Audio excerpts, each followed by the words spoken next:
सभी लोगों को नमस्कार। जय हिंद दोस्तों, स्वागत है आप सभी का एग्री कोचिंग बाय विकास सर। अगर आप लोग ICAR, JRF, SRF, ARS, net, IBPS, AFO, AAO, AO, agriculture supervisor, other agriculture competitive exam की तैयारी कर रहे हैं तो इस वीडियो को ज़रूर देखिएगा। आप लोग एक कॉपी और पेन ले लीजिएगा ताकि जो भी हम नोट्स करवाएंगे उसको नोट कर लीजिएगा। जैसा कि पहला जो वीडियो चालू किए थे उसके अंदर 17 क्वेश्चन करवा दिए गए हैं। अब 17 क्वेश्चन के बाद इस वीडियो में करवाए जाएंगे। जो लोग उस वीडियो को नहीं देखे हैं वो लोग प्लेलिस्ट में जाकर उस वीडियो को ज़रूर देख लीजिएगा।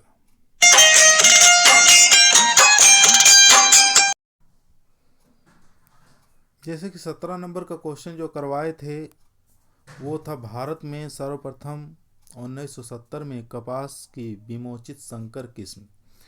इसमें हम बताए थे कि H4 जो है ये विश्व की प्रथम संकर कपास की किस्म है जो डॉक्टर चंद्रकांत पटेल ने सन 1970 में गुजरात कृषि विश्वविद्यालय में विकसित किया गया।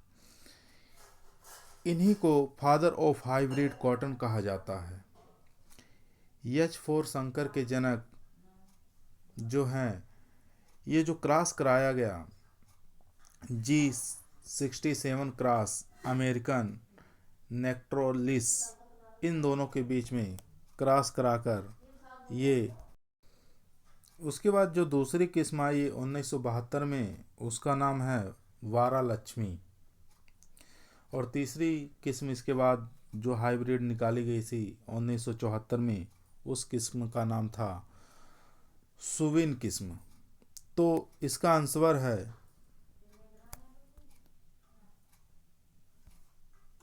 इस किस्म का आंसर है H4, यानी कि भारत में सर्वप्रथम 1970 में कपास की विमोचित संकर किस्म थी H4। आगे का क्वेश्चन 18 नंबर, LJ स्टैंडलर 1928 ने एक्स किरणों और रेडियम से निम्न विकिरण करने पर उत्परिवर्तन प्रेरित होने के प्रभाव को खोज किया।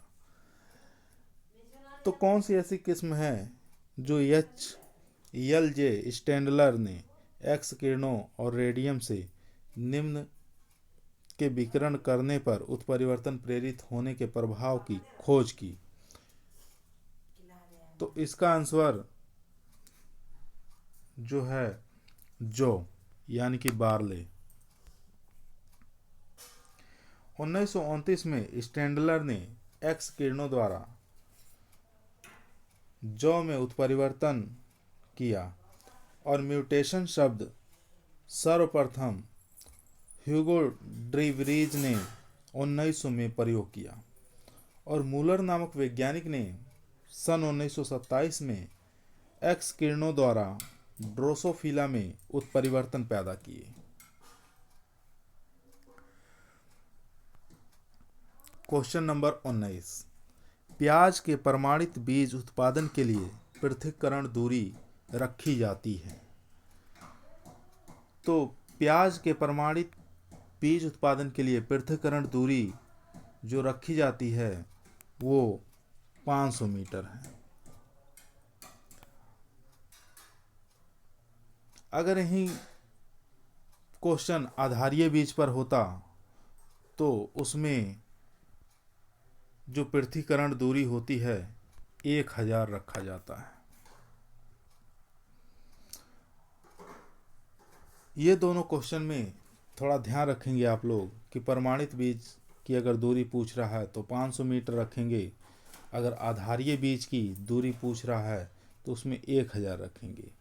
उसी प्रकार जो दूसरी हमारी क्रॉप हैं जैसे गेहूँ, धान, जौ, जई, चना, मटर, सोयाबीन, मूंगफली, इनमें जो आधारीय बीज है उनकी दूरी 3 मीटर रखी जाती है। वही प्रमाणित बीज की दूरी वो भी 3 ही मीटर रखी जाती है। तो इसलिए ये ध्यान देंगे कि जितनी भी हमारी गेहूं, धान, जौ, जई, चना, मटर, सोयाबीन, मूंगफली, अगर ये सब क्रॉप की चाहे पृथक्करण दूरी जो है आधारीय बीज चाहे पूछे चाहे प्रमाणित बीज पूछे, दोनों की दूरी 3 ही मीटर रखी जाती है। चलिए अगले क्वेश्चन पर। Question number 20। किसी इनब्रेड लाइन की मिश्रण शक्ति का परीक्षण करने के लिए किस क्रॉस का प्रयोग किया जाता है? तो इसका आंसर है टॉप क्रॉस, यानी कि आंसर हो जाएगा सी। टॉप क्रॉस का प्रमुख उद्देश्य एक इनब्रीड के संकरण या ओपन पॉलिनेटेड वैरायटी के संकरण से विकसित की गई है। Question number 21। उत्परिवर्ती प्रजनन विधि से भारत में विकसित धान्य फसल की प्रजाति है। तो उत्परिवर्तन द्वारा यानी कि म्यूटेशन ब्रीडिंग का प्रयोग भारत में जो वैरायटी प्रयोग में लाई गई उस वैरायटी का नाम है जगन्नाथ। भारत में धान की जगन्नाथ, प्रभावती, गौतम, CNM6 और CNM20, CNM25, CNM31 आदि किस्में उत्परिवर्तन ब्रीडिंग के द्वारा विकसित की गई। Question number 22। परीक्षार्थ संकरण होता है, यानी कि परीक्षार्थ संकरण किसे कहते हैं? इसका आंसर है सी, F1 क्रॉस अप्रभावित जनक का। इसको कहते हैं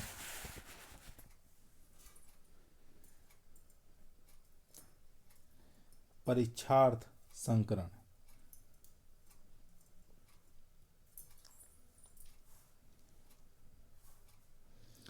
क्वेश्चन नंबर 24। द्विनीन सूत्री लिखा जाता है। इसका आंसर हो जाएगा बी, 2n-2। अगर एक न्यून सूत्र पूछता तो इसका आंसर हो जाता 2n-1। अगर एकाधिक सूत्रता पूछता तो 2n+1 हो जाता। Question number 25। संकर बीज उत्पादन कार्यक्रम में मेंटेनर लाइन होती है। इसका आंसर हो जाएगा बी लाइन, यानी कि बी लाइन को मेंटेनर लाइन भी कहा जाता है, जो कि संकर बीज उत्पादन कार्यक्रम में प्रयोग में लाया जाता है। संकर बीज उत्पादन मुख्यतः 3 लाइन इस्तेमाल की जाती है, जिसको A1 लाइन कहते हैं, B1 लाइन कहा जाता है, तीसरा जो है R लाइन कहा जाता है।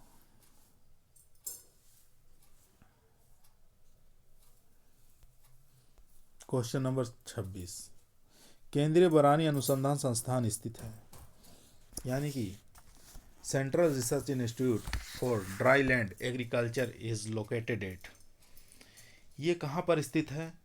इसका आंसर हो जाएगा डी, यानी कि हैदराबाद में। केंद्रीय बारानी अनुसंधान संस्थान की स्थापना हैदराबाद में हुई, और उसके अलावा Indian grassland and fodder research institute, इसका जो रिसर्च सेंटर है ये झांसी में है। और एक आता है काजरी के नाम से भी जाना जाता है, CAZRI, इसको बोलते हैं central arid zone research institute Jodhpur. ये जोधपुर राजस्थान के अंदर स्थित है। और एक नई दिल्ली के अंदर IARI, जिसको इंडियन एग्रीकल्चर रिसर्च इंस्टीट्यूट कहा जाता है, ये नई दिल्ली में स्थित है। चलते हैं आगे क्वेश्चन की तरफ। क्वेश्चन नंबर 27, मसूर में काय के गुणसूत्रों की संख्या कितनी होती है? यानी मसूर जो हमारी दलहनी फसल है उसके अंदर क्रोमोजोम यानी कि गुणसूत्र संख्या कितना होता है? 2n बराबर 14, 2n बराबर 16, 2n बराबर 20 या 2n बराबर 24? इसका सही आंसर है 2n बराबर 14, यानी ए वाला सही है। अगर हम बात करें अरहर की, तो अरहर में गुणसूत्र संख्या 2n बराबर 22 होता है। और चने की बात करें तो चने में 2n बराबर 14 या 2n बराबर 16 होता है।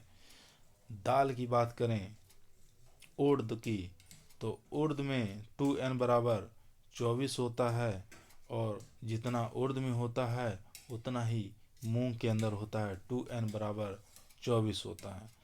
बात करें मक्के की, तो मक्के में क्रोमोजोम नंबर 2n बराबर 100 होता है। और बात करें धान की, तो धान के अंदर भी 2n बराबर 24 होता है। चलिए क्वेश्चन नंबर 28, शीर्ष संकरण एवं संकरण है, यानी top cross is a cross between, शीर्ष संकरण एवं संकरण है, इसको क्या कहा जाता है? संकर एवं प्रजाति के बीच जो संकर होता है उसको कहते हैं शीर्ष संकरण, यानी कि बी वाला दो अतः प्रजातों के बीच, सी अतः प्रजात और प्रजाति के बीच, डी दो पर परागित प्रजातियों के बीच। इसका सही आंसर है सी वाला, अतः प्रजात एवं प्रजातियों के बीच जो संकर कराया जाता है उसी को शीर्ष संकरण कहा जाता है। क्वेश्चन नंबर 29, T&V प्रणाली से कौन संबंधित है? यानी कि आपको बताना है T&V प्रणाली जो है ये किससे संबंधित है? ए पशुपालन विकास कार्यक्रम से, बी दुग्ध उत्पादन विकास कार्यक्रम से, सी फसल उत्पादन कार्यक्रम से, डी ग्रामीण विकास कार्यक्रम से।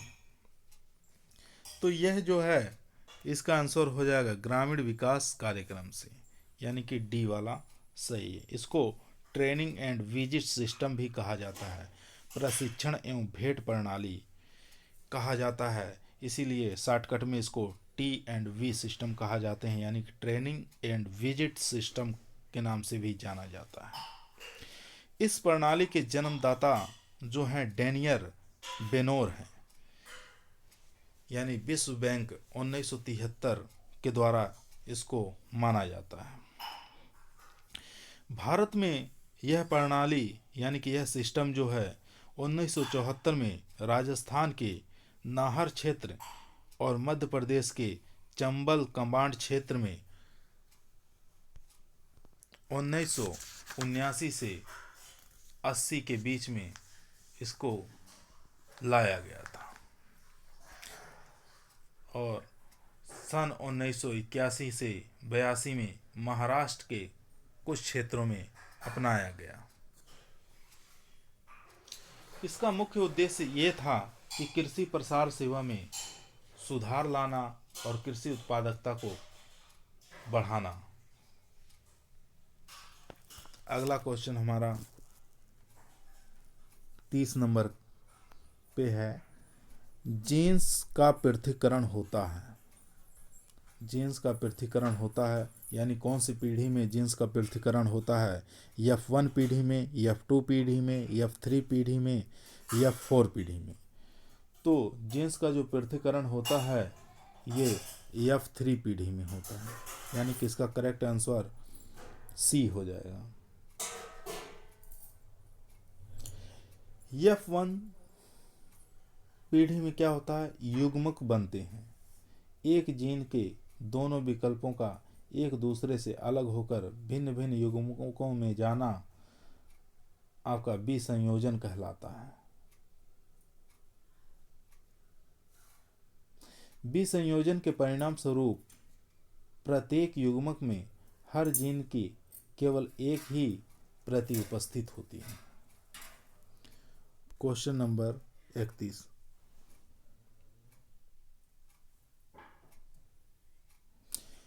काइलोमेनेंस सेक्स मैकुलाटा होता है, यानी कि यह क्या है? पेस्ट है, विषाणु है, परजीवी है या प्रीडेटर है? तो इसमें से बताना है चारों में से कौन सा सही है। तो यह जो है एक प्रकार का प्रीडेटर है, यानी कि बी वाला सही है। इसको हम परवच्छी कहते हैं। ये जो माहू होती है, माहू को शिकार के रूप में उसको खा जाती है, इसलिए प्रीडेटर इसको कहा जाता है। 32 नंबर, रबड़ सेप्टा का प्रयोग होता है। रबड़ सेप्टा हिज यूज इन। तो रबड़ सेप्टा का प्रयोग प्रकाश प्रपंच में करते हैं कि फेरोमोन ट्रैप में करते हैं कि रेटकी ट्रैप में करते हैं कि बैट ट्रैप में किया जाता है? रबड़ सेप्टा का प्रयोग जो है हम फेरोमोन ट्रैप में ही किया जाता है, यानी कि इसका आंसर बी वाला सही है। रबड़ सेप्टा का प्रयोग फेरोमोन ट्रैप में किया जाता है। फेरोमोन जो शब्द है ये कार्लसन और बटेंडेंस ने दिया था। यह मादा कीटों के ग्रंथियों से वातावरण में स्रावित होता है, जिससे नर कीट के पास मादा कीट आकर्षित हो जाती है, इसलिए इसका प्रयोग रबड़ सेप्टा का किया जाता है, यानी कि यह एक फेरोमोन ट्रैप है। तो इसका आंसर बी वाला हो जाएगा। चलिए आगे। फली बेधक कीट है। फली बेधक किसका प्रमुख कीट है? धान का, चने का, आलू का या बाजरा का? तो फली बेधक जो कीट है यानी कि पॉड बुरर जो कीट है ये मुख्य कीट चने का है। इसका वैज्ञानिक नाम होता है हेलिकोवर्पा आर्मीजेरा। यह कीट चने की फसल को नवंबर से लेकर मार्च तक नुकसान पहुंचाती है। इसकी सूंडी काफ़ी ज़्यादा नुकसान पहुंचाती है। इसके काटने और चबाने वाले मुखांग होते हैं। यह पत्तियों तथा कोमल टहनियों को नुकसान पहुंचाती है। बाद में चने की फलियों में छेद करके अंदर घुस जाती है और दानों को खा जाती है।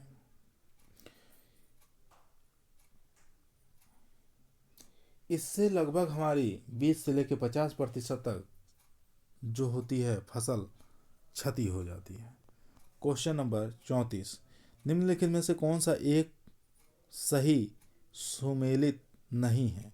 अब इसमें से बताना है, 4 क्वेश्चन हैं आपके सामने, कौन सा इसमें से सही है और कौन सा एक गलत है। जैसे सूरजमुखी कंपोजिटी फैमिली का है, कपास मालवेसी का है या अरंडी कंपोजिटी का है या गन्ना ग्रेमिनी का है। तो आप लोग आसानी से बता सकते हैं क्योंकि बहुत ही इजी है। इसका आंसर हो जाएगा सी।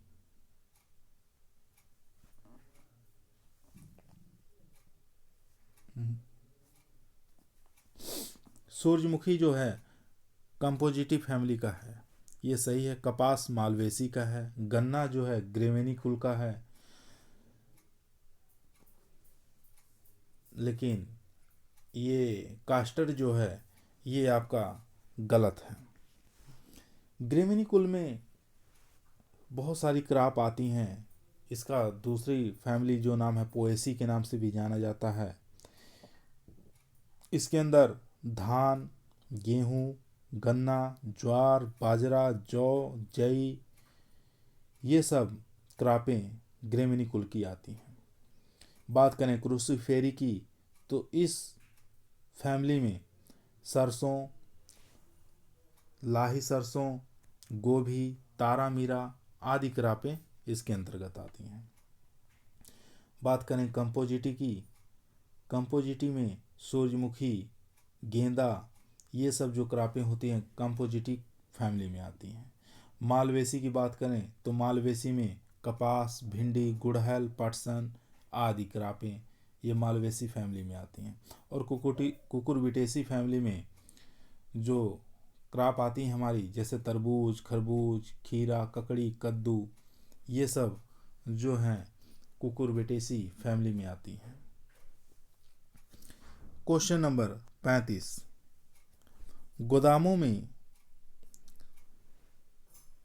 गोदाम के अनाजों में लगने वाली प्रमुख फफूंदी कौन सी है? जो गोदामों में हम अनाज रखते हैं उसके अंदर कौन सी ऐसी फफूंदी है जो प्रमुख रूप से लगती है या नुकसान पहुंचाती है? तो इसका सही आंसर है एस्परजिलस। एस्परजिलस गोदामों में लगने वाली प्रमुख फफूंदी है या फंगस है। यह फफूंद अनाजों के अलावा चमड़े के सामान, रबड़ के सामान, मांस आदि को नुकसान पहुंचाती है।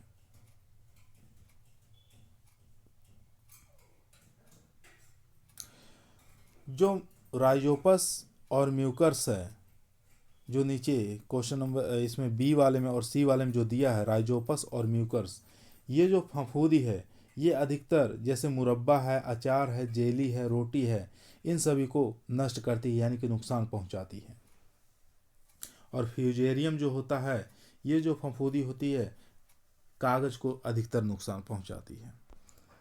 क्वेश्चन नंबर 36, पिछले पैर में पराग की थैली पाई जाती है, यानी कि कौन सा ऐसा कीट है जिसके पिछले पैरों में पराग की थैलियां पाई जाती हैं, जो कि पराग कणों को एक स्थान से दूसरे स्थान पर लेके जाते हैं, यानी एक प्लांट से दूसरे प्लांट पर पहुंचाने का काम करते हैं, यानी कि पर परागण का काम करती हैं। तो इसमें से कौन सा कीट है? जैसे दीमक है, मधुमक्खी है, चींटी है, तितली है। चारों में से बताइए कौन सा मतलब कीट है जो उसके पैरों में पराग की थैली पाई जाती है। बहुत आसान, बहुत इजी क्वेश्चन है, ये आप लोग बहुत आसानी से बता ले जाएंगे। तो इसमें जो है हनी बी, ये इसके पैरों में जो है पराग की थैली पाई जाती है। इसमें जो श्रमिक मधुमक्खी होते हैं उनके पिछले पैर में पराग एकत्रित करने की एक झिल्ली होती है, थैली होती है, जिसके अंदर पराग कण चिपक जाते हैं एक स्थान से दूसरे स्थान पर। ये पॉलिनेशन का काम करते हैं। कभी कभी पूछ लेता है कि पैर के कौन से भाग पर पराग की थैली पाई जाती है, तो मधुमक्खियों की जो टीबिया भाग होता है पैरों का, उस पर पराग थैली पाई जाती है। क्वेश्चन नंबर 37,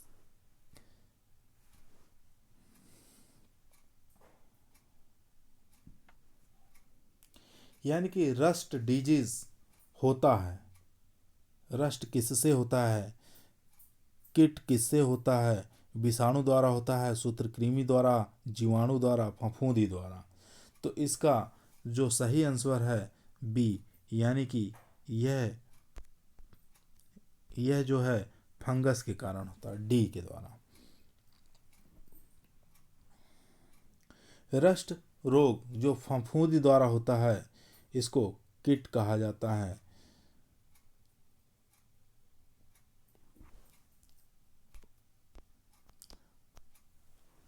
गुलाबी कंदुक कीट प्रमुख शत्रु है। क्वेश्चन नंबर 38, गुलाबी कंदुक कीट प्रमुख शत्रु है, यानी कि अरंडी का है, मटर का है, सरसों का है, कपास का है, कास्टर का है, पी का है, मस्टर्ड का है, कॉटन का है। आपको बताना है इसमें से कौन सा सही है। यानी कि गुलाबी कंदुक कीट जो है, पिंक बॉल वर्म, यह कपास का है। इसका प्रमुख कीट माना जाता है पिंक बॉल वर्म, जिसको गुलाबी कंदुक कीट कहा जाता है।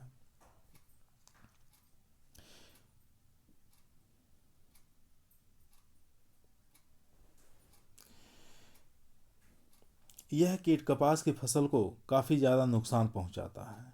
भारत में यह कीट सर्वप्रथम 1842 में महाराष्ट्र में पाया गया।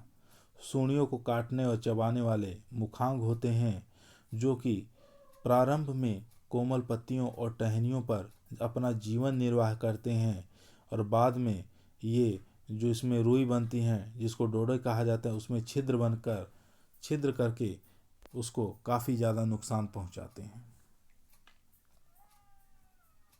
और पूरे पूरे बिनौला और रुई दोनों को ये क्षति भरपूर मात्रा में करते हैं। क्वेश्चन नंबर 39, एरियोसोमा लेमिनिजेरा पेस्ट है। एरियोसोमा लेनिजेरा पेस्ट है, यानी कि ये बताना है कि ये जो पेस्ट है किस फल का प्रमुख पेस्ट है। आलूचा का है, नाशपाती का है, सेब का है, केला का है। तो ये जो पेस्ट है प्रमुख रूप से ये सेब का है, एप्पल का है। ये हल्के बैंगनी रंग के छोटे छोटे कीट होते हैं, जो पेड़ के तनों और शाखाओं और जड़ों को प्रमुख रूप से नुकसान पहुंचाते हैं। सेब के अन्य कीट भी होते हैं, जैसे मूल बेधक, गुज कीड़ा और रोमिल इल्ली। इस प्रकार के प्रमुख कीट जो सेब में काफ़ी ज़्यादा हानि पहुंचाते हैं। क्वेश्चन नंबर 40, भारत में सर्वाधिक प्रचलित खेती की प्रणाली है। भारत में सबसे ज़्यादा जो प्रचलित खेती है कौन सी है? किसान खेती है, सहकारी खेती है, सामूहिक खेती है, या उपरोक्त में से कोई नहीं है? तो इसका सही आंसर हो जाएगा किसान खेती। किसान खेती, इसको भारत में सर्वाधिक प्रचलित खेती की प्रणाली या विधि कहा जाता है। इसको काश्तकारी खेती के नाम से भी जाना जाता है। भारत में यह सर्वाधिक प्रचलित है।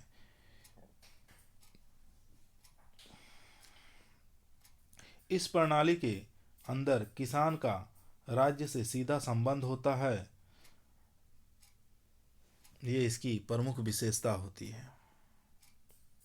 Question number 41, gold credit card योजना का प्रारंभ किया गया।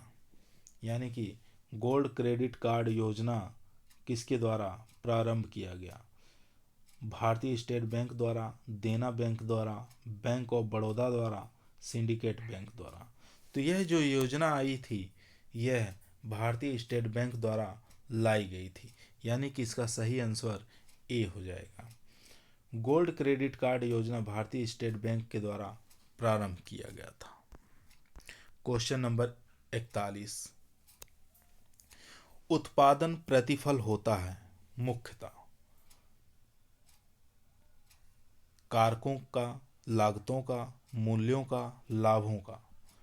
तो इसका सही आंसर हो जाएगा कारकों का, यानी कि फैक्टर का। इसका ए वाला सही है। क्वेश्चन नंबर 43, उत्पादन प्रक्रिया का मुख्य ध्येय होता है सकल आय अधिकतम करना, लाभ अर्जित करना, रोजगार उपलब्ध करना, कुल व्यय को न्यूनतम करना। तो इसका आंसर हो जाएगा लाभ अर्जित करना, बी वाला। क्वेश्चन नंबर 44, नियमित बाजार सुनिश्चित करता है। नियमित बाजार क्या सुनिश्चित करता है? इसका सही करेक्ट आंसर हो जाएगा बी, संतोषजनक मूल्य। नियमित बाजार संतोषजनक मूल्य निर्धारित करता है। इस बाजार में कृषक को उपभोक्ता द्वारा चुकाए गए मूल्य का अधिकतम हिस्सा प्राप्त होता है। क्वेश्चन नंबर 45, ग्रामीण विकास परियोजना की सफलता निर्भर नहीं करती, किस पर नहीं निर्भर करती है? इसका डी वाला सही है, अनुदान की मात्रा पर। 46, किस श्रेणी की अधिकतम ग्राही होते हैं? इसका सही आंसर हो जाएगा सी, पिछेती ग्राही।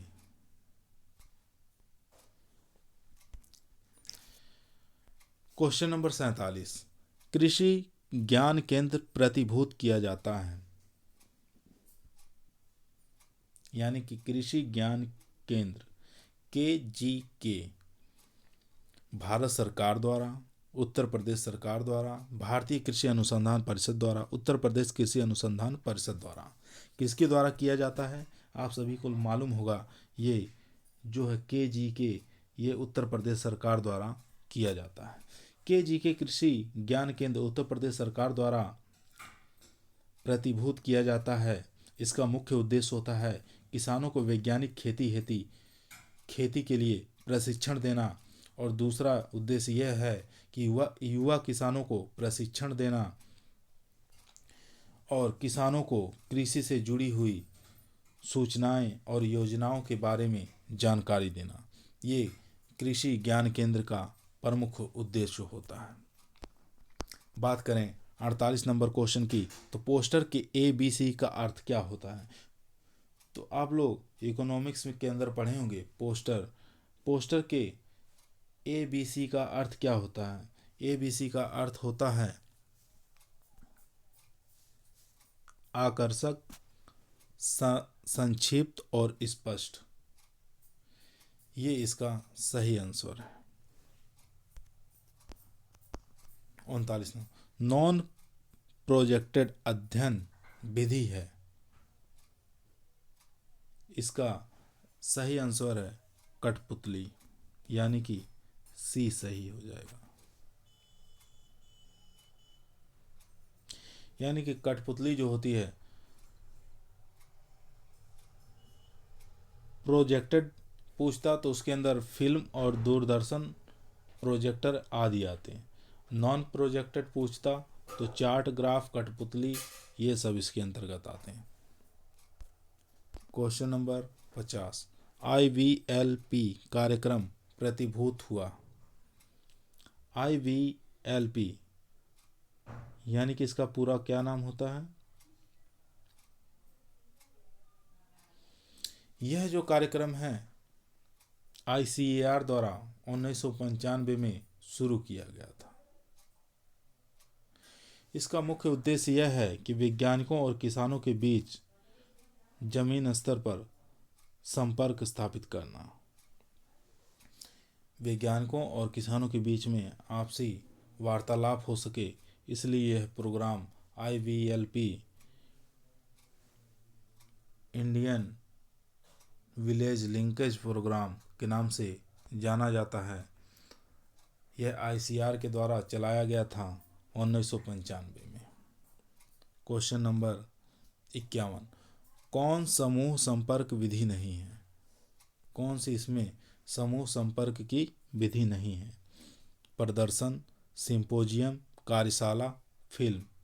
यानी कि प्रदर्शन से भी समूह संपर्क किया जा सकता है, सिंपोजियम से किया जा सकता है, कार्यशाला से भी समूह संपर्क हो सकता है, लेकिन फिल्म से नहीं हो सकता। इसलिए इसका करेक्ट आंसर डी हो जाएगा। गांव में स्वयं सहायता समूह बनाया जाता है।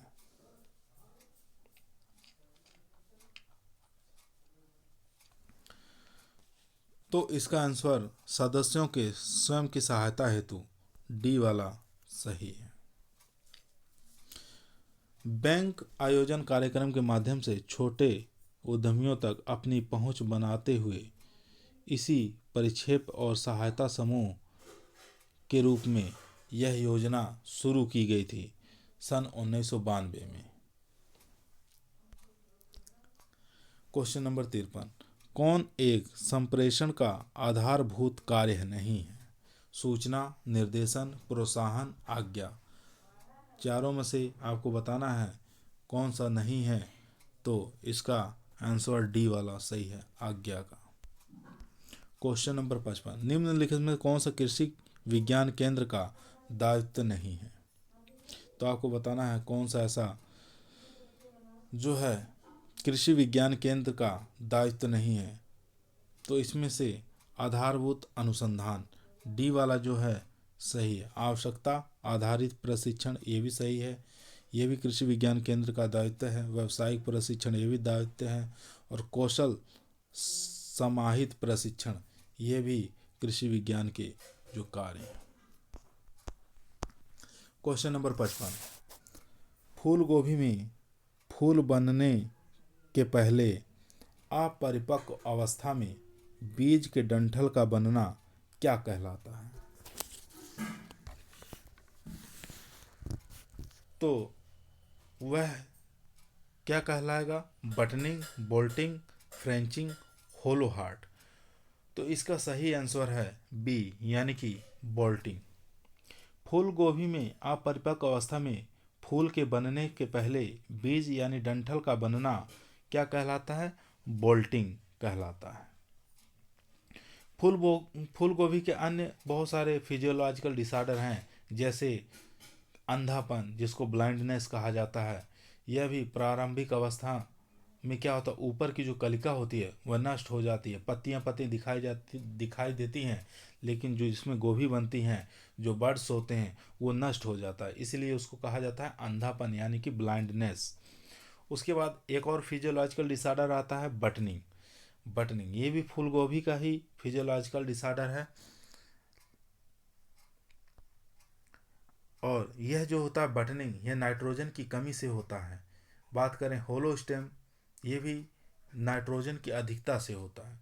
दोनों में कंफ्यूज मत होइएगा। बटनिंग जो होता है नाइट्रोजन की कमी से होता है, लेकिन होलो स्टेम जो होता है नाइट्रोजन की अधिकता से होता है। क्या फूल गोभी का ग्रोथ काफ़ी ज़्यादा हो जाता है, लेकिन उसका जो तना होता है ये खोखला हो जाता है, काफ़ी कमज़ोर हो जाता है, इसलिए उसका नाम दिया गया होलो स्टेम। ये नाइट्रोजन की अधिकता के कारण हो जाता है।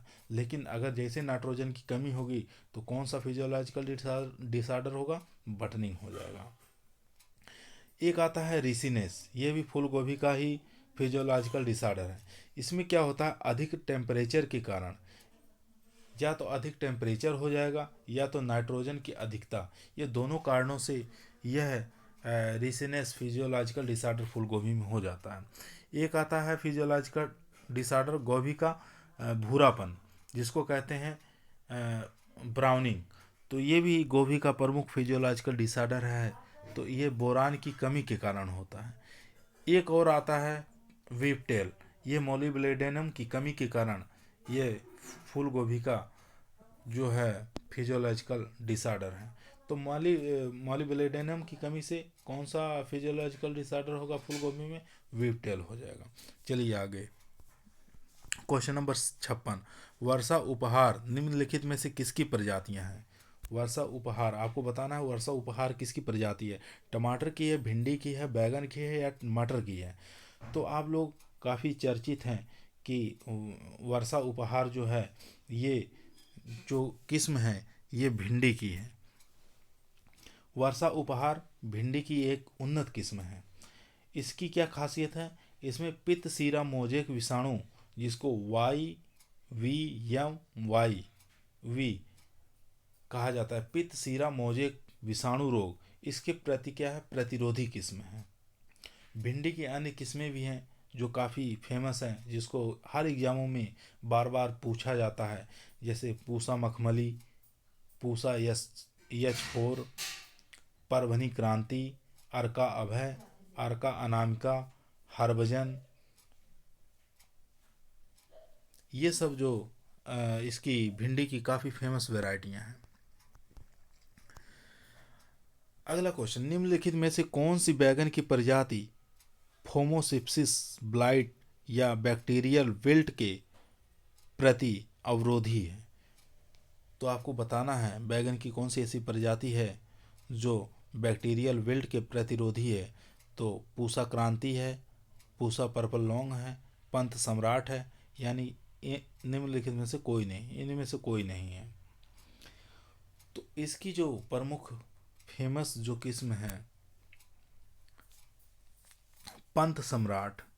पंथ सम्राट एक बैगन की ऐसी प्रजाति है जो फोमोसिप्सिस ब्लाइट यानी बैक्टीरियल बिल्ट इसके दोनों के प्रति क्या है, अवरोधी है, यानी कि इसके इसमें नहीं लगेगा। पंथ सम्राट, पूसा पर्पिल क्लस्टर, पूसा भैरव, अर्का निधि, इन सब चारों पांचों किस्मों में क्या होता है कि फोमोसिप्सिस ब्लाइट और बैक्टीरियल विल्ट के प्रति अवरोधी है। बैगन की और बहुत सारी किस्में हैं जो काफ़ी फेमस हैं, जिनको एग्जामों में बार बार पूछा जाता है, जैसे अर्का सील, पूसा क्रांति, पूसा पर्पिल राउंड, पंत ऋतुराज, पूसा उत्तम, आज़ाद, ये सब किस्में बैगन की काफ़ी फेमस हैं। चलिए आगे क्वेश्चन की तरफ बढ़ते हैं। क्वेश्चन नंबर 58, निम्नलिखित में से आम की कौन सी प्रजाति बेमौसमी है? बेमौसमी किस्म आम की कौन सी ऐसी है जो सदाबहार है, यानी कि बिना मौसम के ही एक तरफ फल लगते रहते हैं, एक तरफ फूल लगते रहते हैं? तो ऐसी जो बेमौसमी किस्म है उसका नाम है निरंजन। ए वाला सही है। दो किस्में हैं जो ऑफ सीजन की कही जाती हैं, जैसे एक तो हो गई इसमें निरंजन, दूसरा मधुलिका। मधुलिका और निरंजन ये दो किस्में जो बेमौसमी हैं, यानी कि ऑफ सीजन वाली किस्में हैं। कभी कभी पूछ लेता है बहुभ्रूणीय या पॉली एम्ब्रियोनी जो किस्म है आम की कौन सी है? तो उसके अंतर्गत आपकी ओलूर, गोवा, चंद्रकरण, बेलरी, मलगांव, ये सब जो किस्में हैं ये आपकी बहुभ्रूणीय किस्में कहलाती हैं आम की। और कभी कभी पूछता है उत्तर भारत की कौन सी किस्में हैं? तो उत्तरी भारत की किस्में जो हैं लंगड़ा, चौसा, बॉम्बे ग्रीन, केसर आदि, ये सब किस्में जो होती हैं ये उत्तरी भारत की फेमस किस्में हैं। इसमें बगनपल्ली और नीलम तोतापरी भी, ये सब किस्में भी आ जाएंगी। ये सब जो किस्में हैं जैसे बैगनपल्ली, नीलम और तोतापरी, ये निरंतर फलन देने वाली किस्में हैं। आम की सिंधु प्रजाति। सिंधु प्रजाति आम की जो कि सीडलेस वैरायटी है, इसका बताना है क्रॉस किसके किसके बीच में हुआ है। जो सिंधु वैरायटी प्रजाति यानी कि संकर जो किस्म है विकसित की गई है। तो इसका सही आंसर है बी, रत्ना अल्फांसो। रत्ना और अल्फांसो के बीच में क्रॉस करके सिंधु नामक प्रजाति निकाली गई है, जो कि आम की एक सीडलेस वैरायटी है। यह विश्व की पहली बीज रहित किस्म मानी जाती है। आम्रपाली की अगर क्रॉस की बात करें तो दशहरी और नीलम के बीच में जो क्रॉस हुआ है तो उससे आम्रपाली निकाली गई है।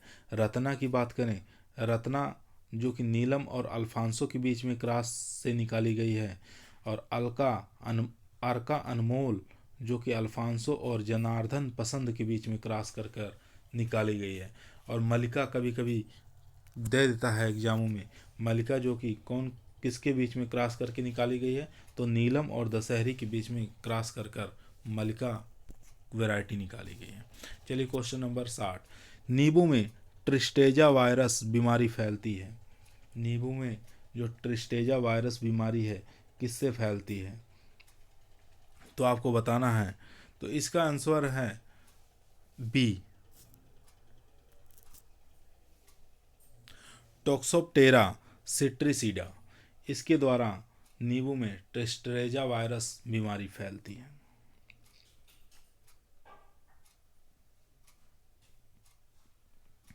नींबू में ट्रिस्टेजा वायरस जो कि इसका प्रसार का काम भूरी माहू इसी के द्वारा करती हैं, क्योंकि जो होता है वायरस अपने आप नहीं फैलता, इसको फैलाने के कार्य जैसे सफ़ेद मक्खियाँ और माहू, एफिड, ये सब फैलाने के, जितने भी रस चूसने वाले कीट हैं ये फैलाने का काम करते हैं।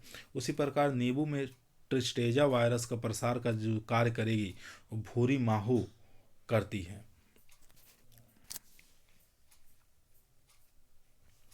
कभी कभी पूछ लेता है सिट्रस ग्रीनिंग रोग किसके द्वारा लगता है, तो सिट्रस ग्रीनिंग जो रोग होता है माइकोप्लाज्मा के द्वारा लगता है और इसको फैलाने का काम साइला एक जो कीट है ये करता है।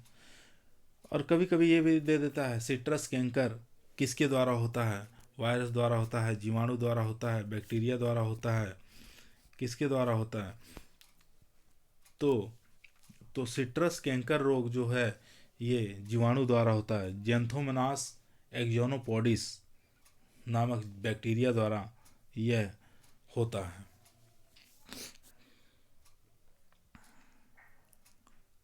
क्वेश्चन नंबर 61, राइबोफ्लेविन का उत्तम स्रोत क्या है? राइबोफ्लेविन का उत्तम स्रोत क्या है?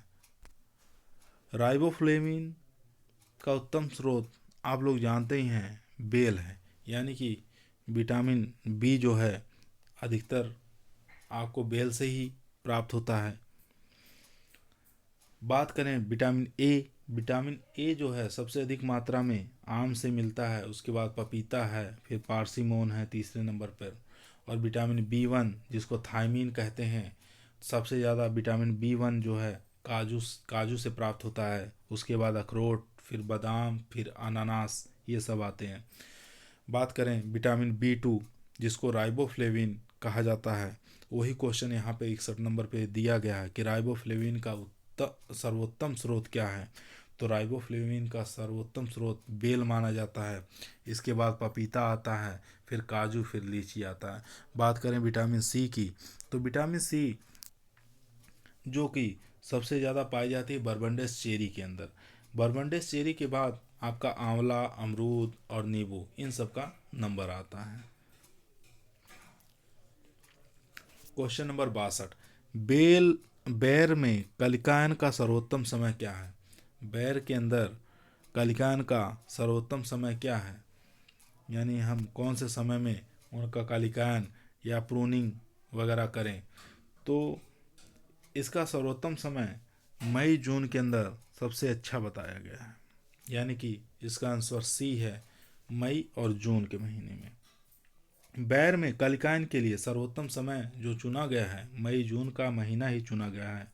बैर के पौधों का प्रवर्धन छल्लाकार कली यानी चश्मा द्वारा तैयार किया जाता है। बैर के पौधे बसंत ऋतु में फरवरी मार्च तथा बरसात अगस्त सितंबर में लगाए जाते हैं। पौधे के बीच की दूरी जो है, यानी कि पौध से पौध की दूरी और लाइन से लाइन की दूरी 8x8 मीटर रखा जाता है।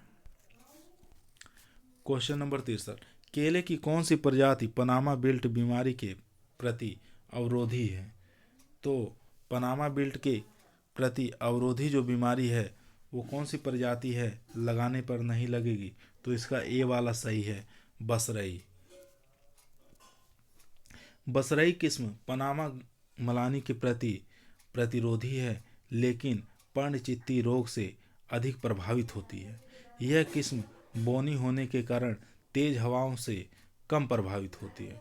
केले की अन्य किस्में भी हैं, जैसे नेंद्रन है, पुअन है, चंपा है, होंडा है, रस्थली है, ड्वार्फ, कैवेंडिस, ये सब किस्में प्रमुख रूप से केले की पूछी जाती हैं एग्जामों में। क्वेश्चन नंबर 64, आलू की कौन सी प्रजाति चिप बनाने के लिए प्रयुक्त की जाती है? आलू की ऐसी कौन सी प्रजाति है जिसका हम चिप्स बनाने के रूप में प्रयोग करते हैं? तो इसमें है कुफरी चिप्सोना। कुफरी चिप्सोना का प्रयोग हम चिप्स बनाने में प्रयोग में लेते हैं। कुफरी चिप्सोना 1 और कुफरी चिप्सोना 2, ये दो किस्में हैं जो चिप्स बनाने के रूप में प्रयोग में लाई जाती हैं। लेकिन ये जो कुफरी चिप्सोना 2 है, पछेती झुलसा के लिए प्रतिरोधी किस्म मानी गई है। आलू की और भी बहुत सारी किस्में हैं, जैसे कुफरी चंद्रमुखी, कुफरी सिंदूरी, कुफरी बहार, ये सब काफ़ी फेमस किस्में हैं। आड़ू की कौन सी प्रजाति लो चीलिंग है, यानी कि कम टेम्परेचर पे भी इसको लगाई जा सकती है? तो सहारनपुर प्रभात ऐसी किस्म है जो लो चीलिंग है।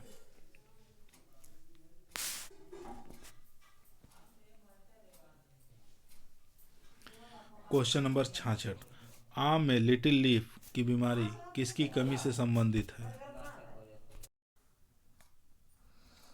आम में लिटिल लीफ की बीमारी किसकी कमी से संबंधित है? तो यह ZN की कमी के कारण होता है, यानी कि क्वेश्चन नंबर बी इसका सही है। आम में लिटिल लीफ ZN की कमी के कारण होता है। आम में आंतरिक फल गलन, यह जो होता है बोरान की कमी के कारण होता है। और नींबू में लिटिल लीफ जो है कॉपर की कमी के कारण होता है। और नींबू में मोटल लीफ ZN की कमी के कारण होता है। और अमरूद में ब्रोंजिंग जो होता है वो ZN की कमी के कारण होता है। 67 क्वेश्चन नंबर, प्याज की सफ़ेद किस्म बताना है। प्याज की ऐसी कौन सी किस्म है जो सफ़ेद होती है? तो इसका आंसर सही है बी वाला, उदयपुर 102। उदयपुर 102 और फूले सफ़ेद और पंच 48, ये 3 ऐसी किस्में हैं जो कि प्याज की सफ़ेद किस्में मानी जाती हैं। अगर पूछ ले पीले रंग की जो प्याज होती है उनकी कौन कौन सी किस्में हैं, तो पीले रंग की जो किस्में होती हैं प्याज की, अर्ली ग्रेनो, अर्का पीताम्बर, फूले स्वर्णा, ये सब ऐसी किस्में हैं जो प्याज की पीले रंग की किस्में होती हैं। और लाल रंग की प्याज जो होती है उसकी किस्म पूसा रेड, नासिक रेड, उदयपुर 101, अर्का प्रगति, पूसा मधावी, ये सब लाल रंग की किस्में हैं। कभी कभी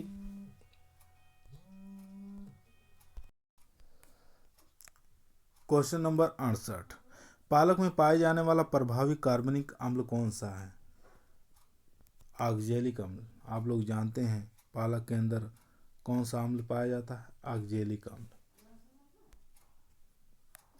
पालक में पाए जाने वाला प्रभावी कार्बनिक अम्ल ऑक्जेलिक अम्ल होता है। प्रति 100 ग्राम पालक में 658 मिलीग्राम ऑक्जेलिक अम्ल पाया जाता है। पालक में विटामिन ए 9300 IU यानी कि इंटरनेशनल यूनिट प्रति 100 ग्राम के अंदर पाई जाती है। क्वेश्चन नंबर 69, प्याज एवं लहसुन का राष्ट्रीय अनुसंधान संस्थान कहाँ पर है? सोलन, नासिक, पुणे, नई दिल्ली। यह जो प्याज और लहसुन का राष्ट्रीय अनुसंधान केंद्र है ये आपका पुणे महाराष्ट्र के अंदर है।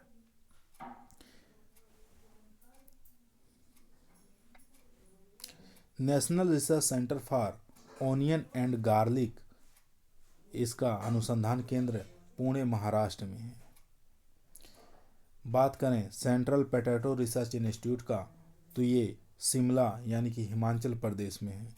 1949 में इसकी स्थापना हुई थी। इसको कहते हैं CPRI, central potato research institute, Shimla, Himachal Pradesh. एक और स्टेशन आता है सेंट्रल पोटैटो रिसर्च स्टेशन, जो कि मोदीपुरम, मेरठ, उत्तर प्रदेश में इसका विकास किया गया। इसको CPRS के नाम से जाना जाता है। क्वेश्चन नंबर 70, काजू का राष्ट्रीय अनुसंधान केंद्र स्थित है। काजू का राष्ट्रीय अनुसंधान केंद्र कहाँ पर स्थित है? तो इसका आंसर है पुत्तूर, यानी कि कर्नाटक के अंदर पुत्तूर पड़ता है।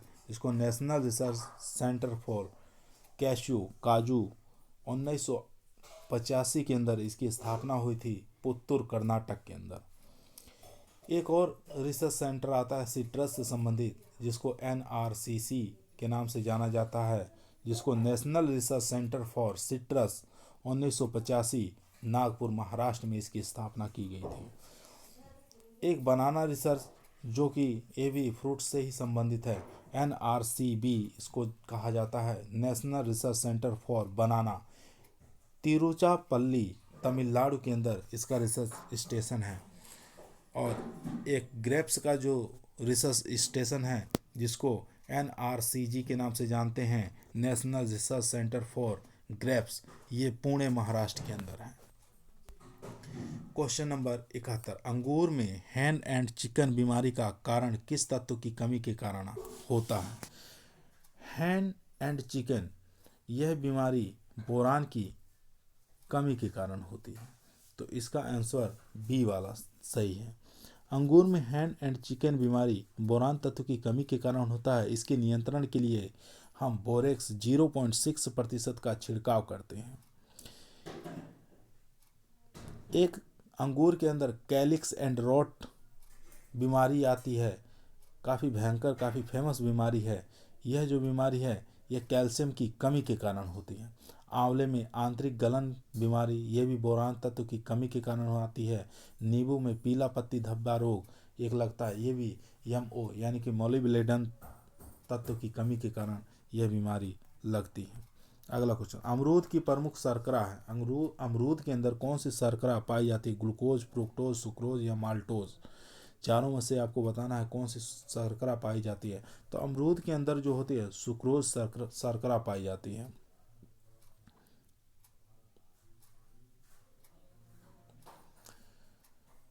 सुक्रोज नहीं होगा, सॉरी इसके लिए, यहाँ पर फ्रुक्टोज आपका ये सही आएगा, क्योंकि सुक्रोज आपके गन्ना में पाया जाता है, माल्टोज आपके जौ के अंदर पाया जाता है, ग्लूकोज जो होता है ये अंगूर के अंदर पाया जाता है। तो अमरूद में जो प्रोटीन होती है 1.5% पाई जाती है, रेशा इसके अंदर 6.9% पाया जाता है, कार्बोहाइड्रेट आपको 40% पाया जाता है, विटामिन B1 30 मिलीग्राम प्रति 100 ग्राम में आपको मिलता है, और विटामिन C 299 मिलीग्राम 100 ग्राम में से आपको प्राप्त होती है। यानी कि विटामिन C इसके अंदर काफ़ी मात्रा में, वह भरपूर मात्रा में रहती है। अमरूद की किस्म ललित विकसित हुई थी। अमरूद की जो फेमस किस्म है ललित, ये किस अनुसंधान संस्थान से विकसित की गई थी? तो ये जो किस्म है ये लखनऊ द्वारा विकसित की गई थी, CISH लखनऊ। तो इसका आंसर हो जाएगा C। अमरूद की किस्म Lalit CISH central institute for सब ट्रॉपिकल हार्टिकल्चर लखनऊ द्वारा विकसित की गई थी। इसका जो गुदा होता है वो गुलाबी रंग का होता है। एक अमरूद की किस्म आई थी पंत प्रभात, ये पंतनगर कृषि विश्वविद्यालय द्वारा विकसित की गई थी। एक बीच में किस्म आई थी हरियाणा से जो निकाली गई थी, हिसार सफ़ेदा और हिसार सुरखा, ये चौधरी चरण सिंह विश्वविद्यालय हिसार द्वारा विकसित की गई थी। अंगूर की किस्म आरका कृष्णा शंकर है। ये बताना है किसके किसके बीच में क्रॉस कर कर निकाली गई है। तो ये ब्लैक चंपा और थॉमसन सीडलेस के बीच में क्रॉस कर कर निकाली गई है। यह बेंगलोर से निकाली गई किस्म है, इसलिए यह ब्लैक चंपा और थॉमसन सीडलेस दोनों के बीच में क्रॉस करके आरका कृष्णा जो किस्म निकाली गई है। अंगूर की और भी अन्य किस्में हैं, जैसे हाइब्रिड में अर्का कंचन है, अर्का श्याम है, अर्का कृष्णा है, अर्का नीलमणि है, अर्कावती है, अर्का हंस है।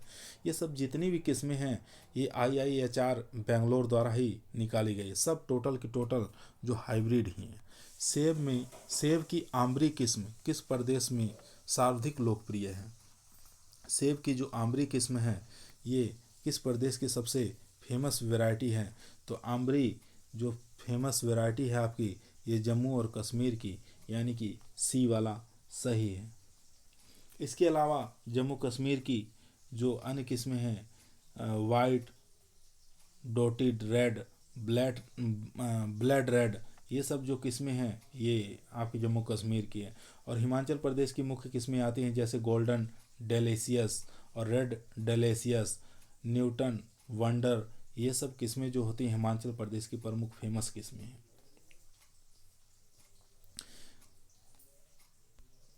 अगला क्वेश्चन 76 नंबर, टमाटर पूरी में सुरक्षण रसायन बेंजोइक अम्ल की अनुमेय सीमा है। यानी कि टमाटर को जो है हम बनाते हैं इसमें प्रिजर्वेशन के लिए जो प्रयोग में करते हैं, तो उसमें सोडियम बेंजोएट की कितनी मात्रा रखते हैं, पीपीएम कितना पीपीएम की मात्रा इसमें रखेंगे जो हमारा वो जो प्रिजर्वेशन के रूप में सुरक्षित रखा जा सकता है। तो इसमें 250 पीपीएम जो है इसको सुरक्षा के रूप में प्रयोग में लिया जाता है।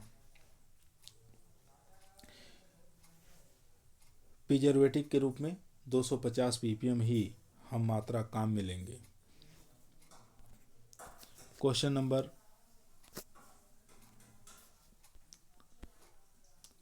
77, जिमीकंद का वनस्पतिक नाम है। जिमीकंद का बॉटनिकल नेम क्या है, यानी कि इंग्लिश में इसको फुटयाम के नाम से जाना जाता है।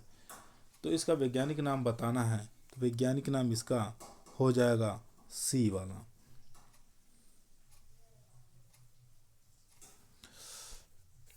क्वेश्चन नंबर 78, कद्दू वर्गीय सब्जियों में लिंग भेद परिवर्तन करने के लिए उपयुक्त पादप वृद्धि हार्मोन्स क्या है? तो इसका आंसर हो जाएगा ए 2 क्लोरो इथाइल फास्मोनिक एसिड। इसका प्रयोग मुख्य रूप से फलों को पकाने के रूप में किया जाता है।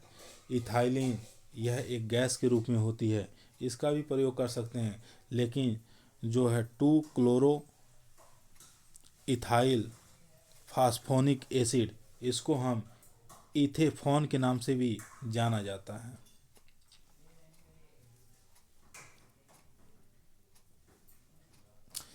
इथाइलिन कद्दू वर्गीय सब्जियां में मादा पुष्पों की संख्या को बढ़ाने के रूप में भी हार्मोन्स का प्रयोग किया जाता है। 79, पूसा केसर किसकी प्रजाति है? पूसा केसर बताना है किसकी प्रजाति है। यह एक संकर किस्म है, लेकिन किसकी है?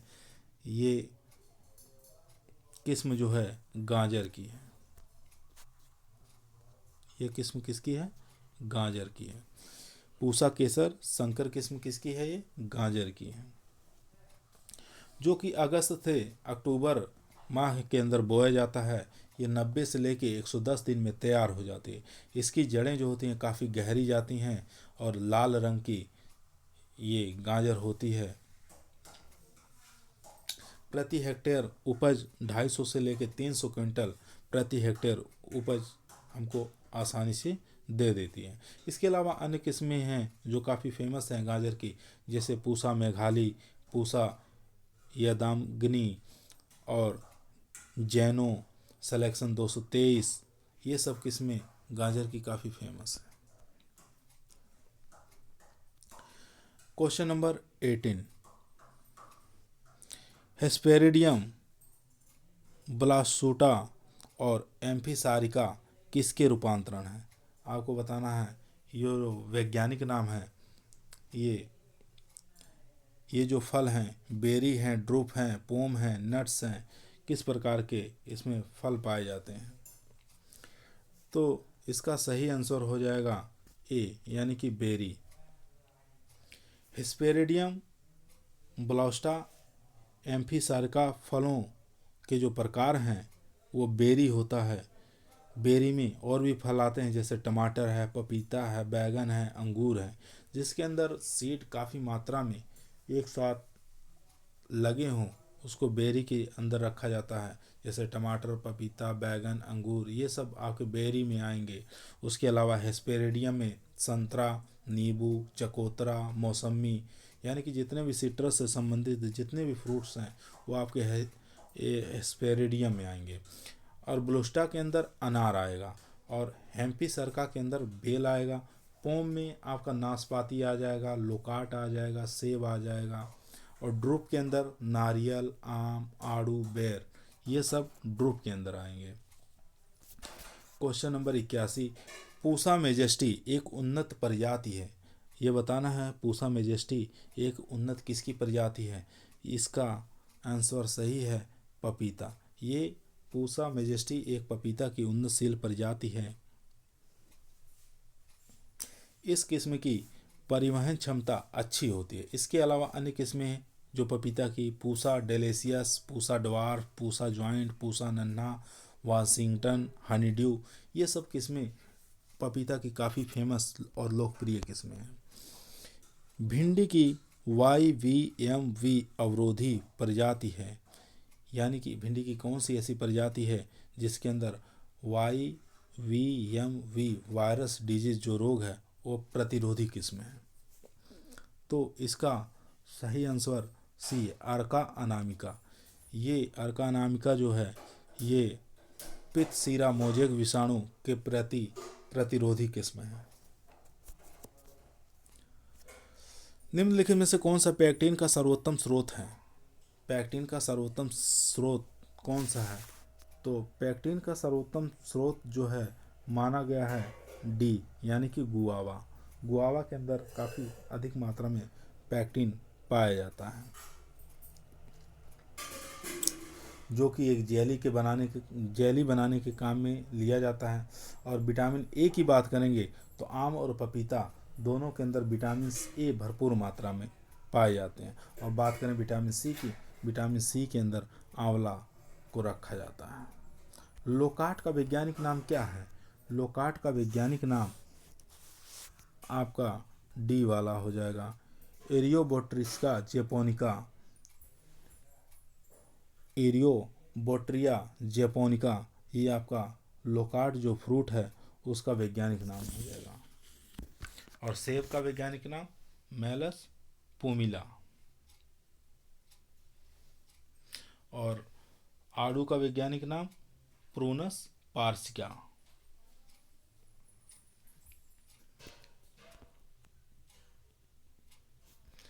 आज के क्वेश्चन यहीं समाप्त होते हैं। अगर आज के ये क्वेश्चन आप लोगों को पसंद आए तो चैनल को सब्सक्राइब और लाइक ज़रूर करिएगा, ताकि हम आपके सब्सक्राइब और लाइक से हम और भी कुछ इस प्रकार के वीडियो आगे बना सकें और ला सकें। सभी लोगों के पास शेयर करिएगा। धन्यवाद, थैंक यू।